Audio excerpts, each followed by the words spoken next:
Okay, so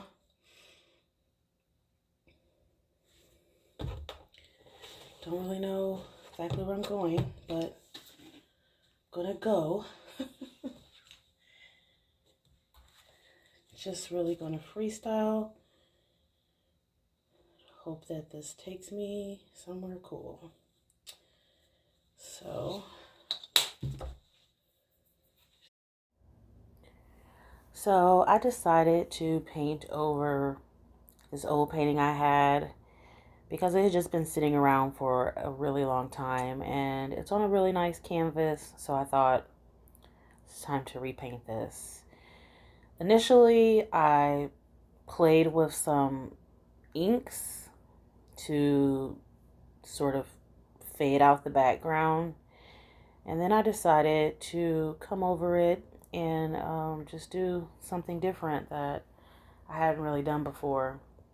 So I started with a turquoise green,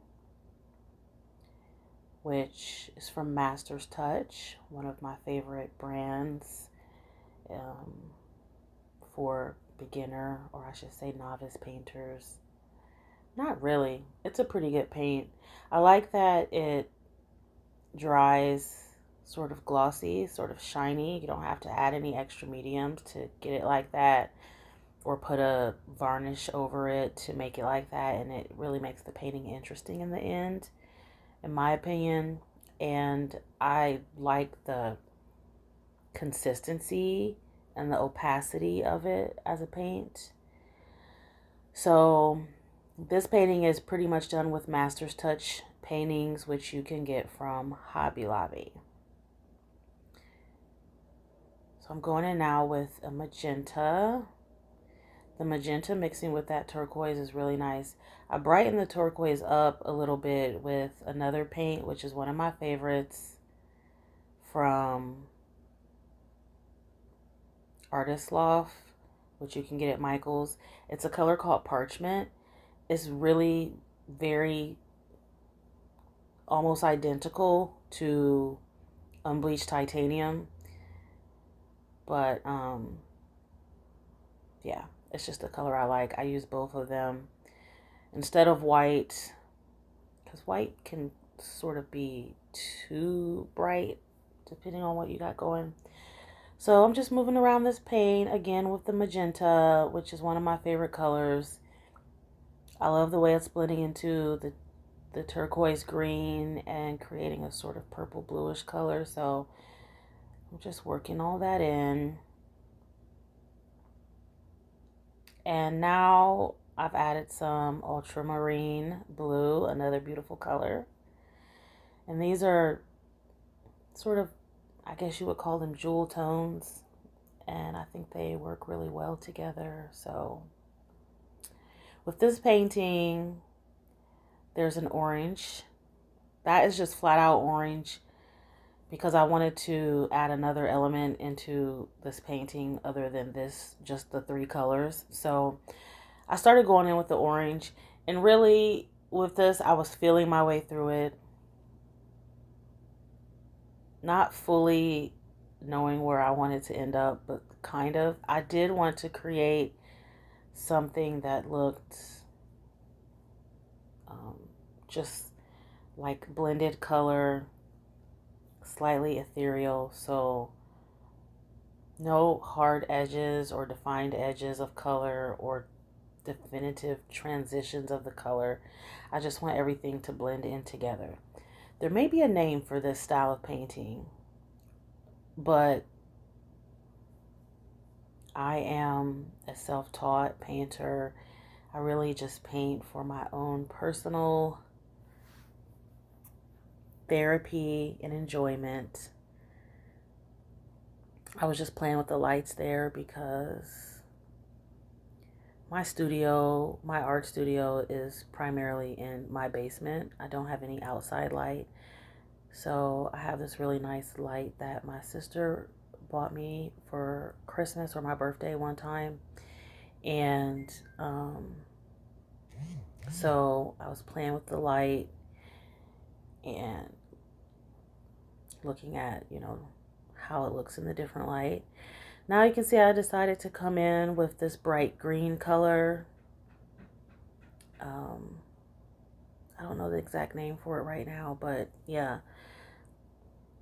I decided to come in with the bright green just to add some more interest to the painting, I guess some more depth.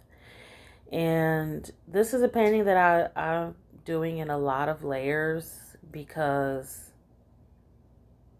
I don't 100% know where I'm going. I don't want to put a lot of thick layers of paint on the canvas. So I'm going in a lot of thin layers to just continue to work it until I get it to a place that I like. If you look really closely, you can still see the underpainting, so that tells me that I have a long way to go because it's a cover-up, so we definitely don't want to see the underpainting. Turning it around so I can get another look. I tend to do this with pretty much everything I do is abstract. That's my favorite type of painting style to work with. That's just me getting out brush hairs. Because if you paint, you know that sometimes you lose brush hairs, and I just don't like to see a lot of brush hairs in my art, even though I know it's just something that's going to happen. So I flipped the painting around so I could get a different perspective because the light will hit it differently, just to see. And with abstracts, you can almost turn them around anyway and display them however you want.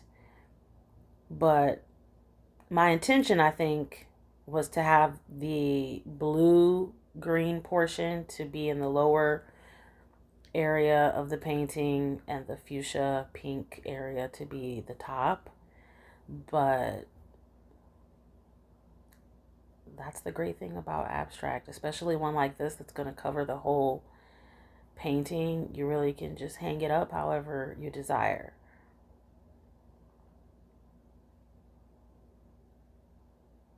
So I just went in and added another brighter pink color, and I'm blending that with the magenta. I think that the lighter pink color is actually it just might be light magenta. I'm not entirely sure. You can definitely mix paints. You don't even need a ton of paints, colors to mix basically every color in the rainbow. You just need the base colors: red, blue, yellow, black, white.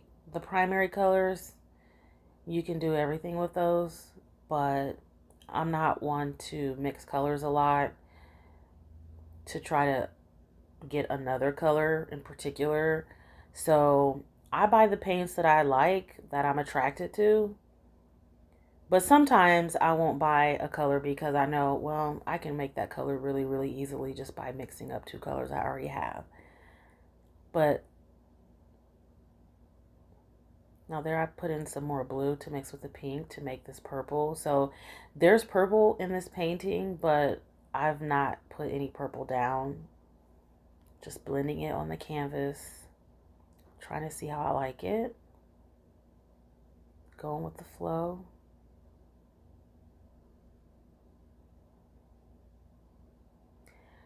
This painting ended up taking 3 days. Well, I did it over the course of 3 days. And I kept coming back to it so I could look at it with fresh eyes and really see where I wanted to, or how I wanted to progress with it.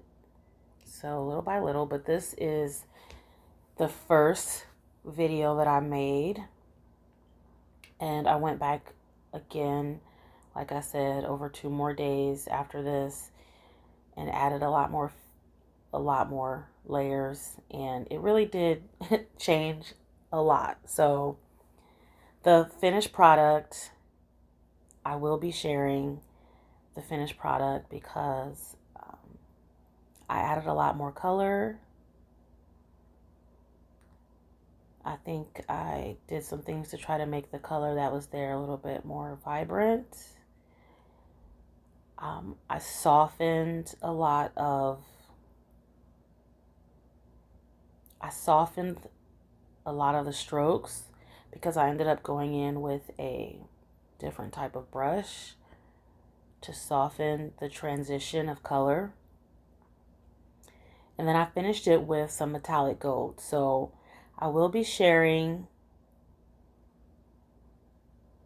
all of that. I hope to be sharing all of that soon. So, but this is just the beginning phases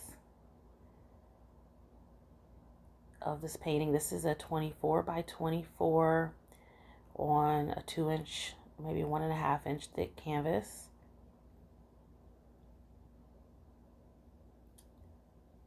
Again, checking it in different light to see how I like it. There it is with no light, with some backlighting, some lighting that's like behind me. I do this a lot when I paint anything. I change the lighting. I will, you know, also look at natural light. But right now my studio does not have any natural light. Sometimes I paint in a room that has natural light, but I do have a designated art space that has all of my art supplies and tools. So I try to work in there whenever I can because it keeps me from having to move my stuff around because I have everything on hand. Now I'm going in and adding some orange.